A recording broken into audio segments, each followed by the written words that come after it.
A big one was really also going deep into the mental health space, looking at where is AI currently and kind of like exploring this intersection. A big point for us was seeing how extremely well structured therapy is and how well suited it really is to be modeled with AI. I think oftentimes people from the outside would have the perspective that therapy is much more of an art than a science. It's like this white magic that some people are gifted to do and they like suddenly help people feel better, but it's actually much more of a science. And it's a well-documented process, similar to an algorithm from the computer science perspective. Hey everyone, welcome back to the Ignite podcast. Today we're delighted to have a Team Ignite portfolio company co-founder, Chris Aeberli, on the program. He's the co-founder of Sonia. They just came through the Y Combinator winter batch. He's from Switzerland, went to ETH Zurich, MIT, and is building a really cool app that we were really impressed by. So welcome to the program. Thanks for coming on. So Chris, would love to get an intro from you for the audience. Sure, yeah. So you covered part of it. My name is Chris. Originally grew up in Switzerland, in Zurich specifically, spent there most of my life. Very technical background, very geeky, nerdy kid, liked math, liked game theory, all of those concepts. Ended up studying computer science at ETH. It's actually where I met my two co-founders, Dustin and Lucas. We all did undergrad together, did some other things on the side, as you said, played a bunch of poker, did that as a side job. A lot of studying. Is that like a college university. hustle? Like you're out taking people's money at poker games? It's funny how it started. I don't know if you know the movie 21. That's kind of my big inspiration for life back in the days. I watched that when I was around 15. MIT kids making money by using math and logic, and I thought that's like a pretty cool concept. So I think I set my two life goals, at least for the next like 5-6 years. Learning how to make money with card games. Blackjack didn't work anymore, so I did poker, and obviously the second goal, getting to MIT. So that kind of like influenced very much my 15 to 20 years life, which I think others spend in more fun ways than I did, but it was quite the ride. So did that tiny stop, also had some internships, spent a tiny bit of time at McKinsey, then moved to Boston, did my master's at MIT in business analytics / data science, so very much applied AI, working with large companies, seeing all of their archaic data sets and having to navigate through those, trying to extract some amounts of signal, which was sometimes very hard. Explored a bunch of industries at that point in time. That was also the big like crypto boom. I thought that was interesting to some extent from a lot of game theoretical perspectives. Was working on some projects with NASDAQ on how to fight misinformation, like how can we align incentives in a way that information is shared, so that games theoretically have the right environment where people are more truthful. So just like a lot of curiosity exploring. Ended up being, as I call it, a very unofficial entrepreneur in residence at Ricotta. Was there for 6 to 8 months, something around that, just hacking on my own projects, being mentored by the co-founders, learning how to build a company until last summer when we went back to Boston and started Sonia while Dustin and Lucas were just finishing up their master's research at MIT. That's really cool. What was the kind of genesis for Sonia? Yeah, I think there's some What is Sonia, so the audience knows? Yeah. 100%. So Sonia is an AI mental health therapist that conducts entire text and voice-based therapy sessions via phone app. We're live on the iOS App Store. People can have entire 30 and also 5-minute therapy sessions. There's interactive elements to it. Try to replicate very similar the structure of how it would be in physical therapy with a human therapist, but obviously making that infinitely more accessible to people who cannot afford to see a therapist. That's the brief overview of Sonia. And to your question on how it started, there's several aspects to it. I think fundamentally, all three co-founders of us were very frustrated with the state of the mental health industry. Obviously, demand is ever rising. So many people are struggling with their mental health, while supply is extremely limited. And I think what's very important to just like make very clear here is we think human therapists are amazing. They're actually the inspiration behind Sonia because they are so effective. The problem is just the access to therapists. And I fundamentally think, even back to when I was like 16, the goals I set for my life is, I think, making people happier is one of the most meaningful things you can do in the world. Yeah. That was one of my main optimizations. And the second was building a large company, because I just think that was a very exciting, big, challenging thing to do. And obviously, Sonia is perfect in the way that it perfectly aligns those two goals. Yeah, the way we build a large company is by making people happy. And that's just like also personally extremely fulfilling and motivating to work on.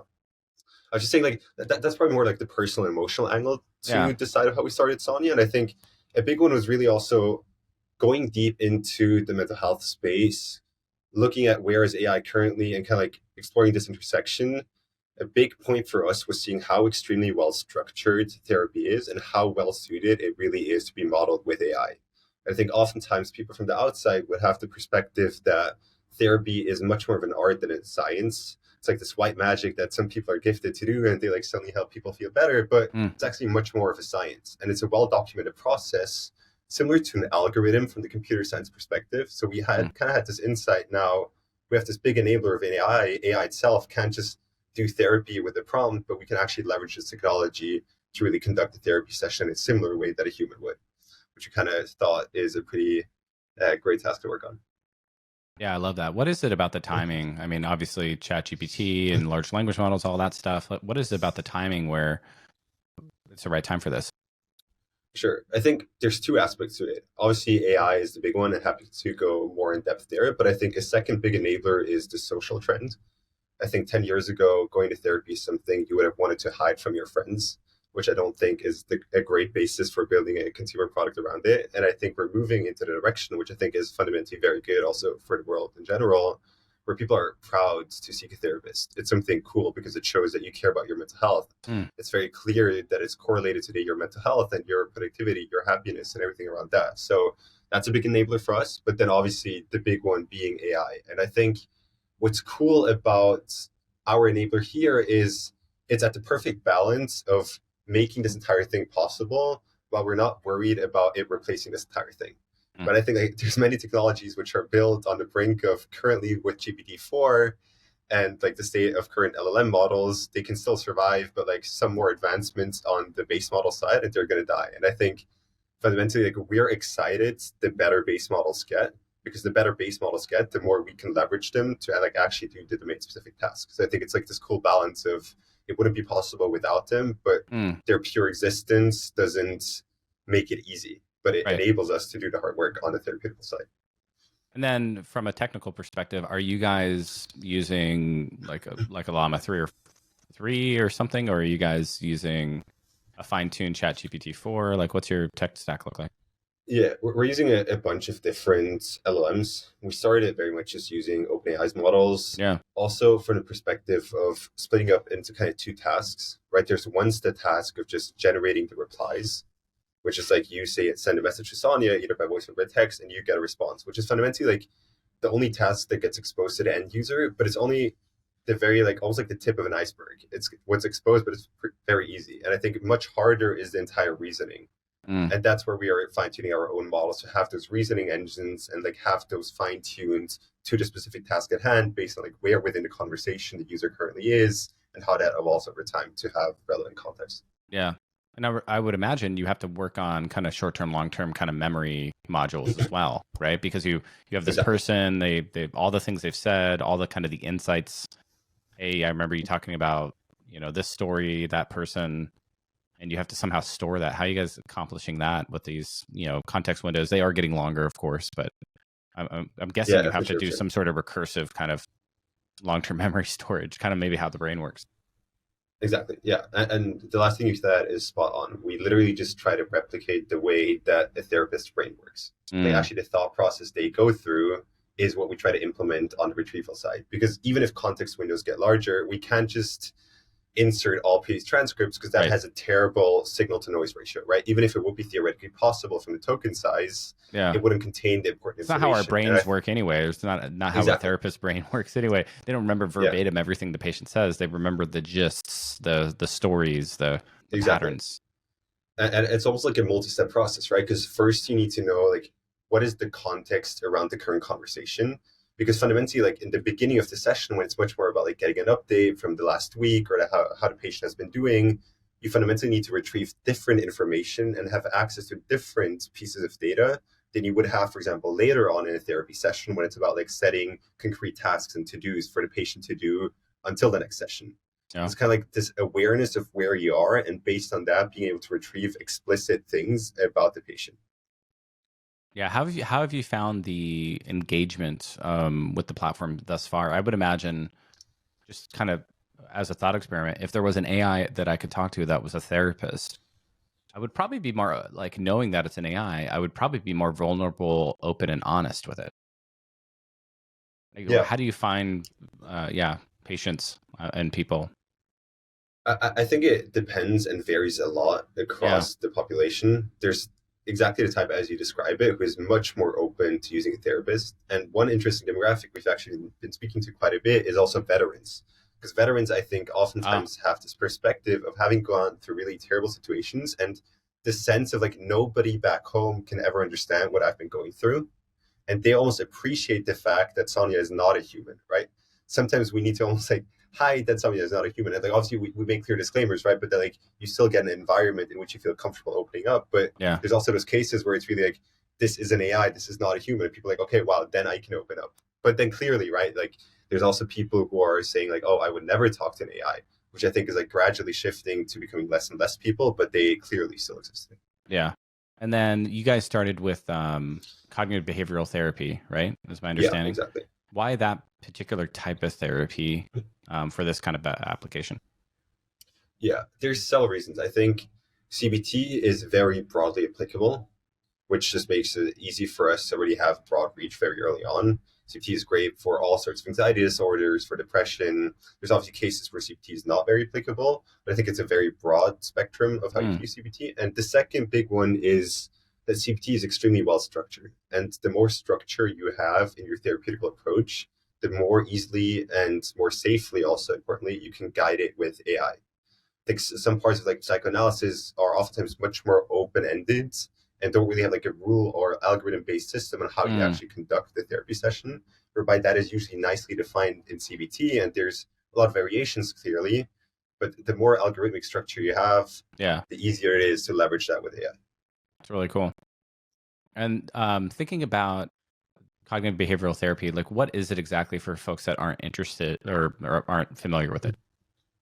Yeah, so cognitive behavioral therapy, or CBT, is a therapeutical talk therapy approach that essentially helps you understand, catch, and reframe your automatic thoughts. And it's very much based on the cognitive model of CBT, which is essentially saying that you go through life experiencing situations, right? Situations happen. We're on a podcast right now. Yeah. Afterwards, you might have lunch, something around that. And usually, what happens in the way that many people go through life is they only perceive their situations and then resulting emotions or behaviors. You're like, oh, I did this and I felt terrible. Or I did this and then I avoided the situation and I went home.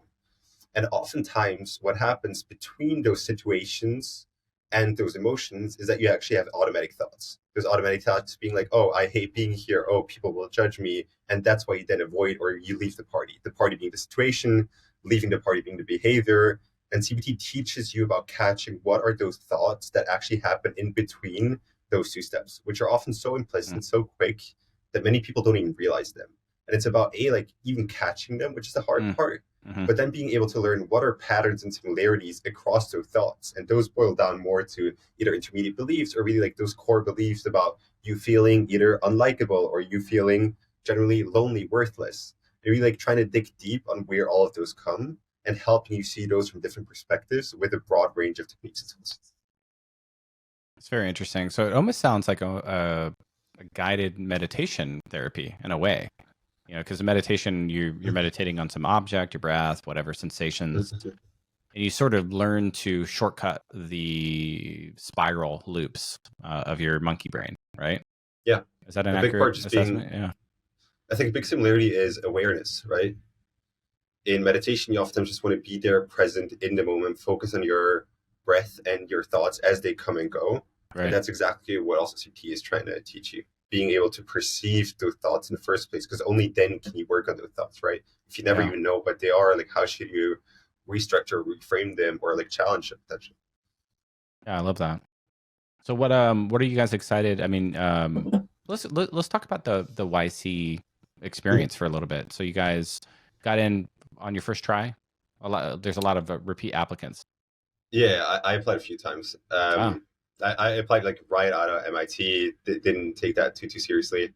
I mean, obviously took it seriously, but like I just thought like, okay, let's give it a shot, see if it works. And then the second time around, got to the interview stage, dropped off there, which is retrospectively pretty good because what we were working on was stupid, and Dustin was kind of still at MIT at that point, so it all wouldn't have worked out perfectly. And then this time around, it went pretty fast. We didn't even originally plan to apply, but then a few days before deadline, we were like, okay, let's just send it off. And then I think 2 hours before deadline or something, we finished it, heard back 48 hours later. which was right after hackathons, and we've been hacking for like 40 hours straight. And then we found out, okay, our interview's tomorrow. I think like the day after, something Oh around no. that. So we kind of had one day to prepare for that. But that went super smooth. Our group partner was Serbi. She's great. Interview went relatively straightforward. And yeah, pretty much like 4 days after applying, we were in YC. That's amazing. And then kind of walk us through the process of, YC. How was that process for you? I guess you guys raised everything right around demo day. Yeah. YC overall, amazing experience. Started off with the retreat, which I started doing again now, where they, for the first weekend, just take all founders and put them together in a hotel somewhere north of San Francisco and just meet everybody in a super chill environment. And you start realizing how smart everybody is, which I feel is a great start. Also very motivating. You find out what people are working on, like they encourage you, they already help you out in some parts. And from then on, we basically just locked ourselves into our apartments.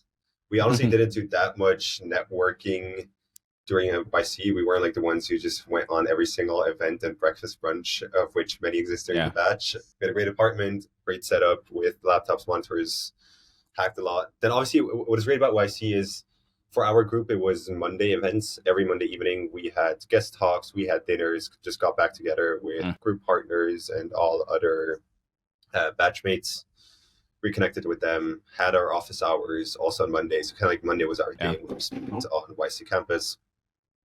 Then I think the biggest thing for us was there's a Slack channel where you get engineering support. Oh. And that just has 500 people, and 500 of the smartest people ever in the Slack channel. And whenever you have any sort of question or any roadblock from a product standpoint, you posted a question, and 2 minutes later, you'll have an expert who's worked on exactly that for the last 10 years or so, it seems. Oh, wow. Which just like accelerates you infinitely. So I wonder how they do the really matchmaking on that. Is it just like every engineer is just kind of watching all the messages? I imagine it has to be a community manager kind of going, oh, it's, this bloody blah thing in the tech stack. Let me find the person and, @ them. Yeah. I think what's special about YC is that people also really enjoy helping. So you actively monitor that Slack channel to see if there's something that you could help with. Which I think that is unique, right? Usually you only get the people active who ask questions and have the problem, but like YC is such a close-knit community that people are equally excited about just sharing and helping as they are about like getting answers to their questions. Is it the Slack channel? It's all the same batchmates all helping each other, basically, right? So it's like most everyone in YC is an engineer. I'd say probably 70, 80%, right? And so it's just all of you watching all of your questions flow through and just kind of seeing where you can jump in. Exactly. I mean, there's a bunch of like sub channels, but there's one specifically for engineering, which we found to be extremely helpful. I never realized that. I guess that makes sense when you're kind of going through it in a cohort model. You're going to be like, okay, we're the winter batch 24.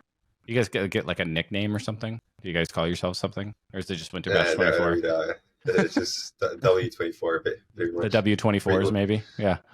We should have though. It would have been more creative. I agree. Yeah, something like that. Anyway, well, I love this app. When I met you during the program, I was like, okay, this obviously needs to exist, and obviously I felt like the right time. But I think what really excited me about it was, therapy's been this really expensive, hard to get kind of thing for a lot of people, and now, and same with like 10 years ago with like apps like Headspace and Calm, right? That really democratized access to really high quality meditative practices. I think Sonia has the potential to basically democratize access to therapy, which really excited me because, I don't know how many, you probably have the stat, but what is it? 30, 45 million Americans are suffering from various forms of depression or PTSD. And it's like 70 million each year. 70 million each year, which is a ton. That's 25% of the population. And a lot of them are afraid or worried or stressed out about even asking for help, right? But if they know they can log into Sonia and just with very little friction, just start chatting with someone, I thought that was a really powerful tool.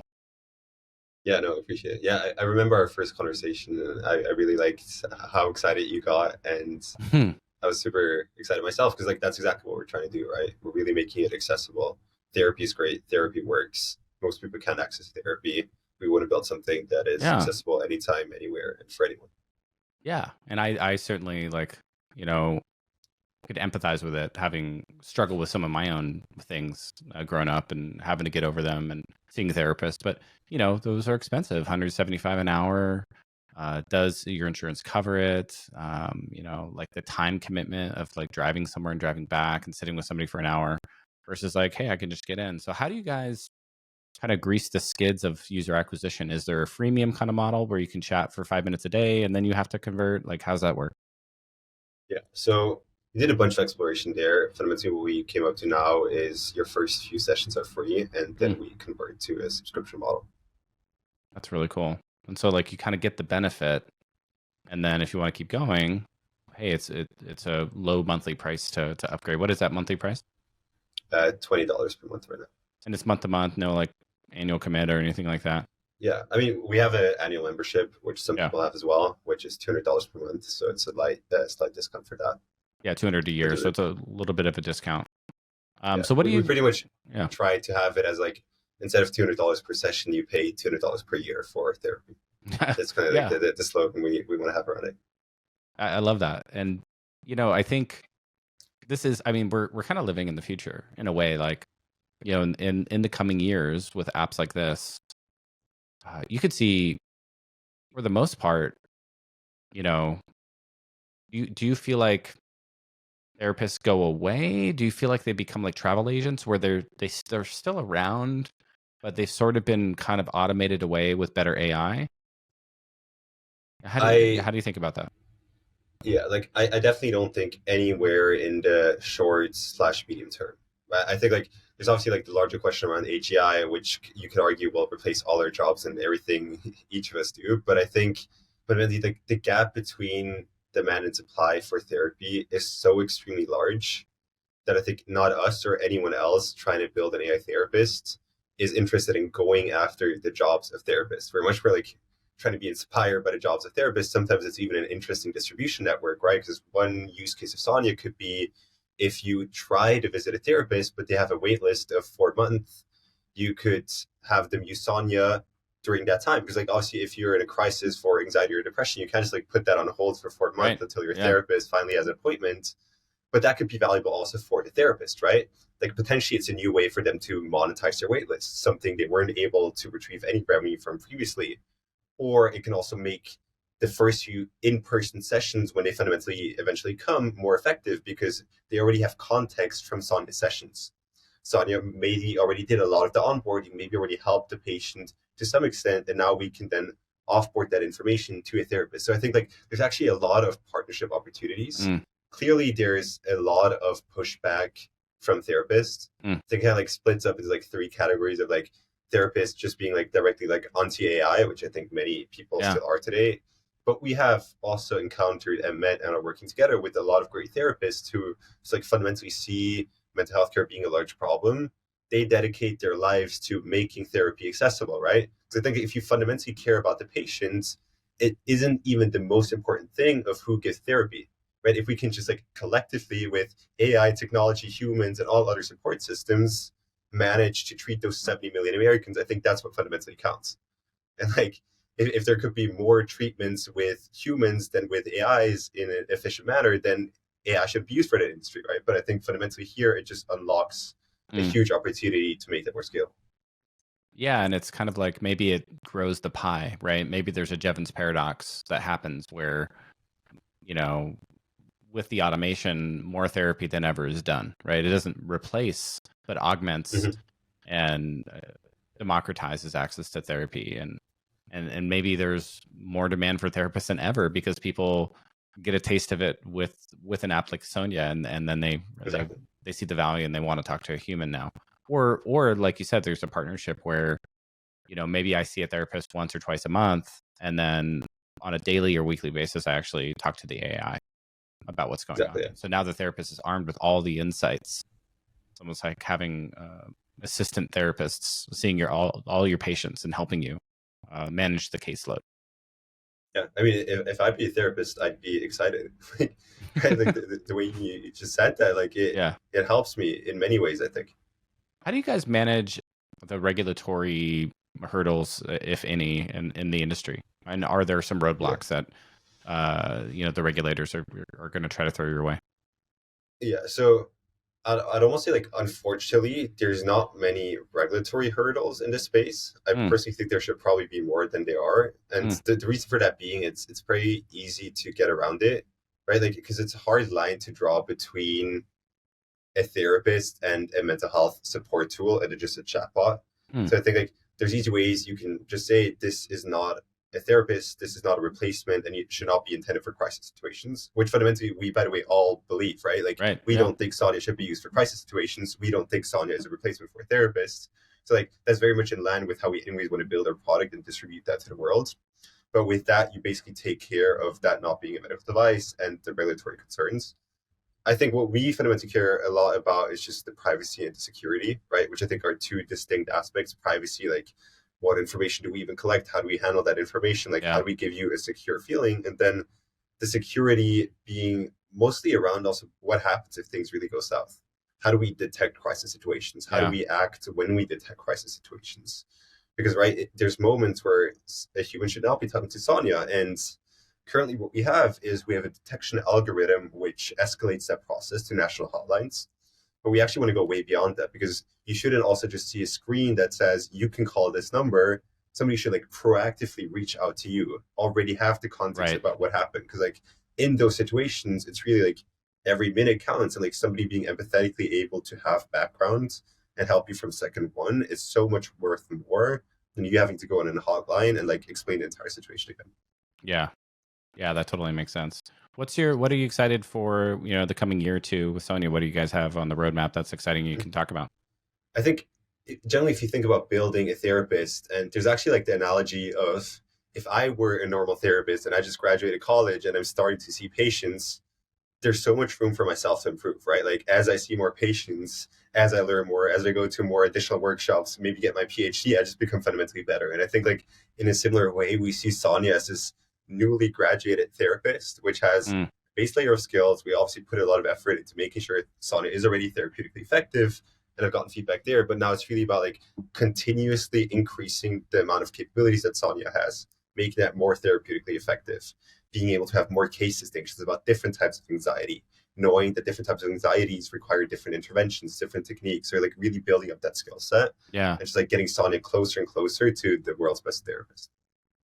Do you think in the future we are living in the movie Her and there's just like generally applicable AI companions that are horizontally good at everything?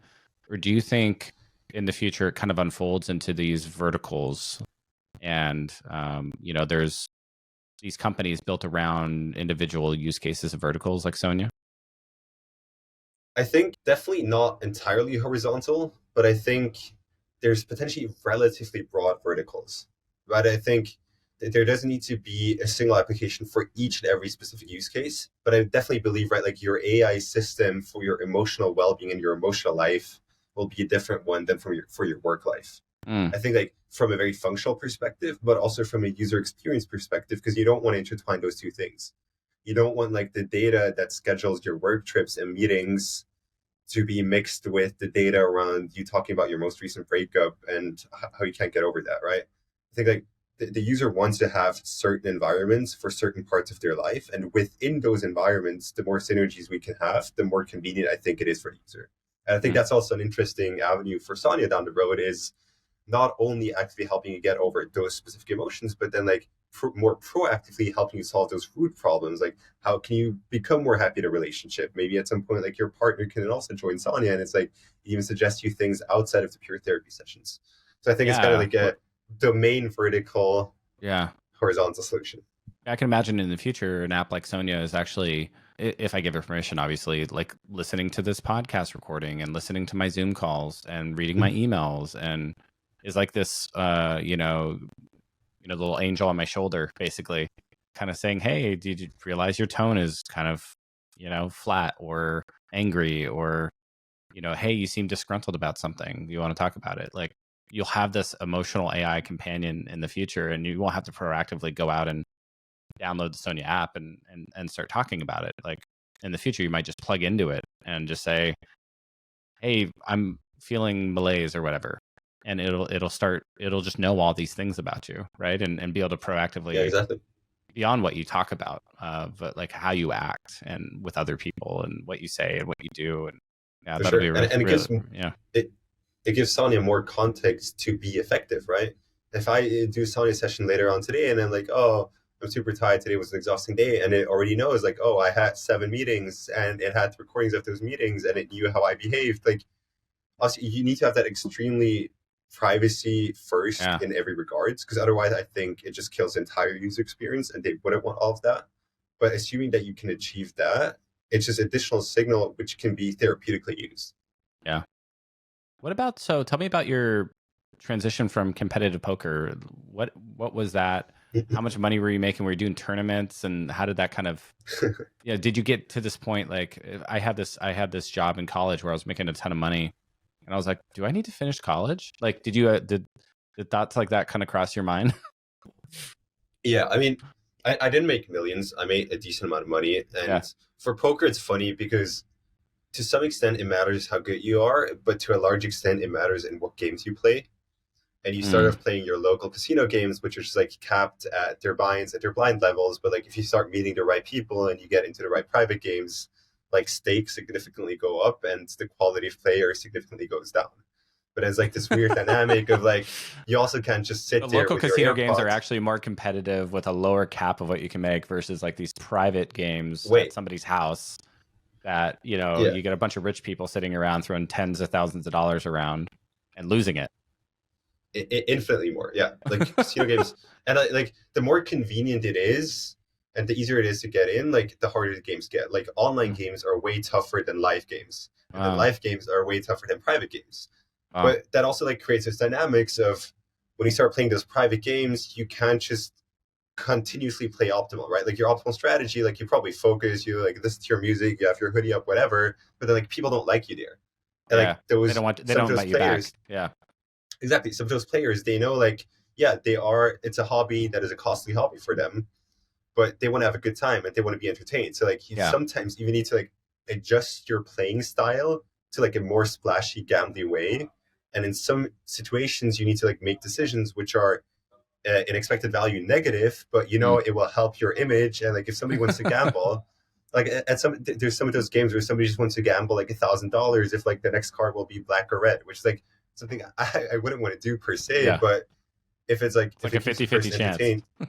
Yeah, like expected value, it's zero. It's kind of like pointless. Yeah. But Yeah. it's a lot about network, and I think there's very good parts about that, and I think there's very bad parts about it. The good parts is I think it's very reflective to how a lot of things in life work, right? How you have a strategy, how intelligence matters, how you need to be prepared. Theory is important, but practice fundamentally looks very different, and it all boils down to just a people's problem, with also a lot of psychological elements. I think that was like one of my first touch points with parts of psychology as well. Variance is huge.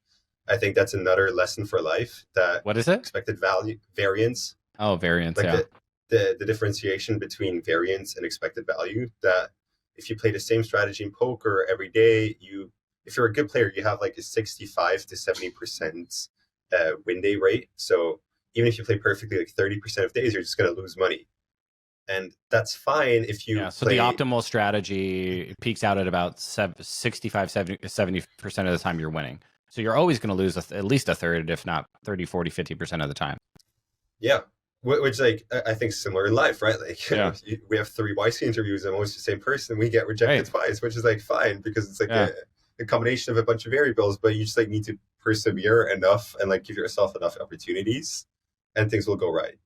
But all that being said, which is also why I don't play much poker anymore, I think like fundamentally the problem of it is just like it's a zero-sum game. I think it's fascinating from a mathematical component and some good lessons for life, but fundamentally you're either losing money or taking money away from people who lose it, which I think both are not great things. Yeah, at the table it's zero-sum kind of, right? Like you lose, I win, you know, basically. It's not a 1 + 1 = 3. It's like, you know, 3 - 1 = 2 for me, you know? Yeah, which is a cool thing now, right? Like I think it's very net positive what we do. And I try to like counter budget that by donating a lot of the money I won with poker. I did like a lot of like just independent like philanthropic projects, like just get a lot of food and like give it to homeless or work with shelters. Feel good about that. And put like parts of my money in there. But like Robin Hood or something, you know, stealing poker money from the rich, giving it to the poor. Yeah, I guess like it's a very small extent. But that's why I would never have wanted to spend my entire life playing poker. I think it's Yeah, like a pretty cool hobby you have in high right. school and college. It's cool to like prove people wrong, right? Because like once you start going to a casino as like an 18-year-old on a Friday night, people just think you're a gambling addict, and it's kind of like being able to prove that wrong. I also thought was pretty, Pretty fun. yeah. So, how do you think it informed your, how how you live your life, how you run a startup, how you think about the world? I think about the world generally a lot in probabilities. I think that even started before poker, but it got definitely like reinforced in poker, right? Like in a poker hand, you continuously just like readjust your probabilities, and like based on that, you calculate your expected value. You know how much you bet, like how much you risk, and like if it's worth it. And I just like in very like daily mundane things, I think about probability. Like, oh, is that going to happen? Like probably like a 20% chance, and like given that it's 20%, You're like it just calculating allows you odds on all your activities in your daily life, basically. pretty much, yeah. Like it just, I actually think it's like sometimes a helpful framework to quantify things. Yeah, Right? Like it allows you to rationalize decisions. Obviously, there's an emotional part to like how you even map that to a probability, but like having that probability allows you to like calculate EV, and it like becomes less emotional decision oftentimes. And second being what I touched on a tiny bit is really like being aware of variance in life. And I think that is very, very much the case for startups. And I think like you definitely know that as an investor, right? Like I'm sure lots you of wish all variance. of your startups would just like end up being unicorns, but like they don't. And like because they don't, you need to adjust your strategy. Like you have a certain fund size, and you need to Yeah, like, oh, how many of those bets can I have? Like you shouldn't put your entire fund in one company. That's the same for like even 100%. if you're a great poker player, you shouldn't bet all your money in a Yeah. single night, because like if those 30% kick in, you're broke. Well, in fact, that's a big part of my strategy as a money manager is I assume I'm bad at this. And if I assume I'm bad at this, what is the optimal strategy? Because maybe I'm good at this, maybe I'm excellent at this, but even if I was bad at this, there is a optimal strategy if I'm bad at this. And then let's just start from that baseline, from that variance calculation. And then if I'm good, then it's even better. Right? That's So probably the thing, right? Because like yeah, if you assume you're bad but you're good, you get most of the upside from just purely being good. But if you assume you're good and you're bad, then you're fully exactly problematic. Yeah, then you over concentrate. You only make Yeah, 15 exactly. bets in your fund, and they all blow up, and you're done, and you're out of the industry. But for me, like for each of our vehicles, we usually make 100, 150 investments. So even if we're really bad at this, we should hit one or two outliers, just to average. And that's like if you look at like A16Z or Sequoia, they're still only hitting 2 or 3% unicorns in their portfolio. They just make a lot of bets. They just make a lot of bets. Whereas YC is like, depending on the data set you look at, it's 5 or 10% unicorn hit rate. And so, for me as an investor, I need to make enough bets. So probabilistically, statistically, I'm very likely to have, one or two of these like big, 100,000x, 10,000x kind of outliers. So that's, a little bit of sausage making for VC firms there for you. Yeah, I love this. Let's wrap up with like a rapid fire round. Let's do it. What book has significantly influenced your life or career? One book that we actually use a lot in the way we do decisions at our startup is based off the letters from Jeff Bezos. And I think they're all collected in, I think the book is called Invent and Wander. Ah. And he shares like all his shareholder letters. He shares a lot of learnings on how he does decisions. Invent and Specifically, Wander. I disagree and commit. I think that's how he calls it. Yeah. And we use that a lot internally in our founding teams. Like we know there's some areas where one person takes the lead, but like even for those areas, all three should voice their opinions. But like if sometimes opinions don't agree, and like you argue, or I guess you discuss to a certain extent, but then like you can also just disagree and commit, right? Yeah. You don't necessarily need to agree before you commit, and you don't need to just like commit before you even talk to others because you're scared that they'll have different opinions. But it's like I can confidently sometimes just like say, okay, I listen to your opinion. I disagree. I think here I have more background. Like I'll decide. But like same thing like Dustin can do, the same thing Lucas can do. And I think like if you embrace that culture, you avoid everybody ever being upset because you ignored their opinion. Because like you don't ignore it. You listen to it, but you disagree. Yeah, the first part, and I worked at AWS, Amazon years ago. The first part of that cultural principle is have backbone. Have backbone, disagree and commit. And yeah, what you're describing is like, don't be afraid to speak up. And Amazon was probably the best running company and fastest moving company I've ever worked for, easily. Because of all those cultural principles that Bezos put into the culture, that it just made it just this meritocracy for the size of the company had very little politics when I was there. It was just like, it was practical, and you use data to make decisions and influence people in the written word. And just so many things of how the company ran was just so different from anything else I've experienced. Did you guys actively use also the concept of, I think he calls like type 1 and type 2 decisions? Like either you can one go way door or back. two way door. Yeah. Yeah. Yeah. He also Is talks this a a lot one about way that. door or a two way door? I love that. Right.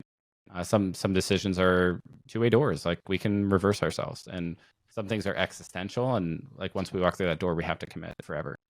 I love that. Yeah. Yeah. So many good and books, like you said, have been written on it. So, what's your favorite non-work related activity? Spending time with family. Yeah, I love My that. family's far away, but I call them every day. That's amazing. You fly back to is it Zurich where you're from, or? Yeah. I mean, I fly back occasionally, but also just a lot of FaceTime. By now, we're quite used to it. It's been a few years since I've been in the US, but Oh wow. I call with them every day. Yeah, I love Switzerland. I think I'll spend part of the year there eventually. I have some friends actually that I went to grad school with that live Really? there. Yeah, that's a great place. What's one AI technology you believe will revolutionize the future? I mean, I hope it is going to be what we build. Yeah. I think there's many, but definitely have a lot of conviction in AI for healthcare in general and specifically mental health, of course. So you have 24 hours and you can either do a poker or coding marathon. Which one do you do? I actually already did both simultaneously at some point in my life. I used to study a lot for university undergrad at the poker table and did some coding there, but I don't think I've ever fully done 24 hours of poker. I've definitely done 24 hours of coding, so Wow. might need to test the latter. I always wanted to play a video game for 24 hours. I never got around to doing it. Really? Yeah. During COVID, I was playing a lot of video games because I don't know, we're just sitting around, not able to go anywhere, and always wanted to just sit down and just play a video game for 24 hours. I never did. What's the longest you made? I mean, as a kid, I probably put in a solid, 18, 20 hours. But as an adult, I don't know if I put in more than 8. I still play video games every day, but it's like an hour, an hour at night from like 10 to 11 or something like that. What's the most challenging aspect of starting a business in the mental health space? There's a few. I think like one challenge we definitely faced in the last few months is there's a lot of skepticism towards mental health apps, which I think like fundamentally just stems from the fact that for the last, I don't know, like 4 or 5 years, it's been a huge hype and it's been very much overpromised, underdelivered. I think now is like the first time where fundamentally there's a technology shift, and I think like technology shifts usually unlock a lot. And before that, it was kind of like recycling the same technology with like some different designs and front ends. But like there's clearly skepticism around that, and by now like people have tried a bunch of mental health apps, and like being able to not seem like just another one of those is quite a big challenge for us.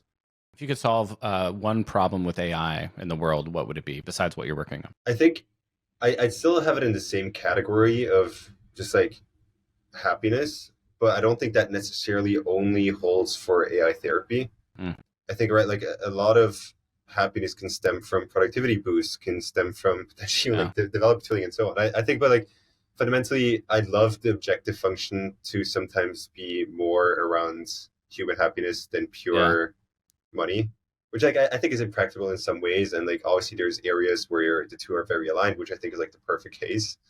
But I think it's just like very much the focus is often on the dystopian parts of AI productivity. And I think like if you can just like focus on the utopian parts of it, and like how do we actually like use this to improve people's lives? Yeah. Which I think there's so many options of. I think it'd be cool to sometimes like even just like the news and everything focus more on that than purely like, oh, we'll lose our jobs. Yeah, and I think the big unlock for AI will really be it enabling us to discover who we truly are and what we're made to do, right? And I was going to ask a follow-up question. It's like, what makes us happy? What do you think makes us happy? I think it's very individual. I think happiness is just like this. It's almost like a state of lack of unhappiness. It's like there's many things that make you unhappy, and the avoidance of those I think oftentimes is happiness. But I think it's like happiness is oftentimes I at least know for myself, like happiness is like I'm just like care, like without any sorrow or like concerns, regrets, or whatever, like somewhere out in the nature, like sunlight shining on me, and like I can just like sit there potentially with like people I love around me. That's like a Yeah. state of like tranquility and happiness. But I think it's mainly defined by like the lack of unhappiness. Right. And I think that's why AI is very interesting, because AI can get rid of a lot of unhappiness, which is bound to responsibilities and problems we face in daily life. Yeah. And I feel like, I would tweak it a little bit and say it's kind of like it's enjoying what you're doing and enjoying who you're doing it with, right? It's kind of like, oh, like I'm free to create for the world what I want to create. And I enjoy the process of that creation. And I enjoy the people I'm working with creating it, right? And so, and that really comes from inside. It's intrinsic, right?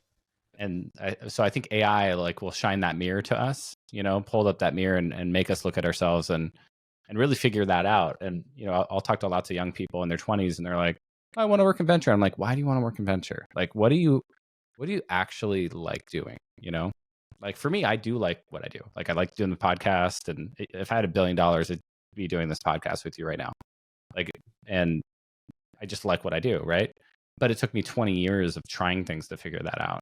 And so a lot of people just never figure that out. They're just sort of like kind of just, I don't know. I just kind of go to work and yeah, I like my job. It's pretty good. And, and they're not really figuring out exactly like what they like to do. Right. Yeah. And everybody has something or multiple things. Yeah, I think you definitely have more than one. I think like the challenge and hard part will be if we need to almost like unlearn to tie success to monetary outcome, right? Because I think like as you say, it's about like finding out what you enjoy doing, and like you measure what you're doing to like some extent, and that extent has been money for so long. And I think like with end stage AGI, it can't be money, because like the money will always be bound to like the value you create in the economy, and that's going to be taking care of the AI. And it's like it really needs to go like fundamentally more intrinsically of like your own sense of satisfaction with like, that happiness is like what makes you smile. And like you need to also be around people who know that if you do and pursue what makes you smile and what makes other people smile, like that is the goal, right? Because like today so many people think like the goal is to make money. They don't say it directly, but it's like always what it boils down to. And I think like we also need to like unlearn that to get there. Yeah, because I think in the future you'll like to your point, like AI and robotics is going to basically drop the input costs of capitalism to near zero or very, very, very cheap. So everything will get super abundant, and then it won't be a question of making money anymore because there's so much abundance. It'll be a question of creating meaning, right? And creating things that you want to create for the world. Like I love music, but I don't like creating songs. I like playing songs. I can play guitar, but I don't actually enjoy the process of writing songs down. So I'll never be a songwriter, I don't think. But I really like meeting people and learning about them and what they're building, which makes me a great venture capitalist. Because if you ever get into this period, if I ever got into this period where, and this hasn't happened, I've been doing this for 5 years now, but where I was like, I don't want to meet any more founders. That would be like the end of my career. You know what I mean? Like, because I love that process. And even my LPs, shout out to all my LPs. Like, they're really interesting people and I love talking to them. Right. So you have to find that thing that you love doing. I love the process of doing what I'm doing, but it took me, again, 20 years of iterating, trying things before I found it. Did you notice in any significant way when you found that? Was it like kind of like a light bulb aha, like this is it? Was that like after kind of gradual? It? Kind of gradual, yeah. Because I was like angel investing for a couple of years, and then I did the syndicate for a couple of years, and it was in the process of angel investing that I realized, I really like talking to founders and helping them. Right, this is really fun. I get a lot of vicarious satisfaction from this process, and that's great. Yeah, it's great. I mean, it clearly shines through. That's what I really appreciate. Like, as I said already from the first conversation, like it's clear that you like what you're doing, which you fundamentally as a founder want to work with people who like working with you and don't only just care about what you might become in 10 years. I mean, it's a grind. I won't lie. It's like I meet 15 new people every day. That's my life. But I love meeting new people, so it works. And because I get to learn about them and their backgrounds. And that's why I do doing the podcast, right? Because I get to go deeper with you, who's really interesting founder, building something interesting, and it kind of works. And if it didn't, I'd stop doing it, right? Even if I had $1 billion, I'd keep doing this. I'd just probably have a staff and everything would be more polished. And you probably wouldn't meet me until you met like one or two of my team members, right? I wouldn't take the first calls. I'd take second or third calls or whatever, but I'd still do what I do. I'd probably own a basketball team or something, but well, I mean, I live east of Sacramento now, so probably the Kings, but the Warriors, I'm still a Warriors fan. So I spent over a decade in the Bay and watched the whole Steph Curry rise, and now sort of the end of the dynasty. Hopefully not, but that's where it's going, I think. But yeah, man, this has been a great conversation. I could talk to you for another hour and just dig into all the aspects, but we'll have to have you back on at some point in the future. Thanks so much for coming on.